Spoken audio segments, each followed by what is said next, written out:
Friday evening பசங்க school விட்டு வந்ததுமே டிஃபன் பாக்ஸை மட்டும் கழுவி வச்சுட்டு சாமி கும்பிட்டுட்டு உடனே கிளம்பிட்டோம்.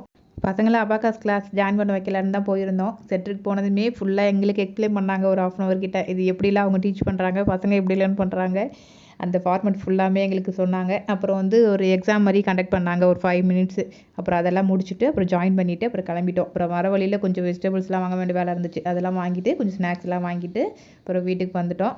அபாகாஸ் கிளாஸ்க்கு போகிறதுக்காக ஒரு பேகு, ஒரு டிஷர்ட்டு, அப்புறம் புக்ஸு 4 புக்ஸு கொடுத்துருந்தாங்க. அப்புறம் அதோட கிட்டு ஒன்று கொடுத்துருந்தாங்க. கிளாஸ் அட்டன் பண்ணும்போது இதெல்லாம் செட்டாக கொண்டுட்டு போகணும். பார்க்கலாம் இது மேக்ஸ் எப்படி டெவலப்மெண்ட் பண்ணுறாங்கன்னு சொல்லிட்டு நான் உங்களை கண்டிப்பாக ஷேர் பண்ணுறேன். அப்புறம் தாருக்கும் தேவாக்கும் பிடிச்ச வந்து டோனட் வாங்கிட்டு எனக்கு வந்து இலந்த வடை வாங்கிட்டு வந்திருந்தோம். எனக்கு ரொம்ப பிடிக்கும். ஏன்னா சின்ன வயசில் இருக்கும்போது சின்ன சின்ன பாக்கெட்டில் தான் இருக்கும். இப்போ வந்து பெருசாகவே கிடைக்கிது. அதனாலேயே நீங்கள் வெளியில் போனாலும் அடிக்கடி நான் இலந்த வடை வாங்கி சாப்பிடுவேன். உங்களுக்கு எத்தனை பேருக்கு இலந்த வடை பிடிக்குன்னு சொல்லிட்டு கமெண்ட் பண்ணுங்கள். நாளைக்கு வேறு ஒரு வீடியோவில் பார்க்கலாம். பாய்.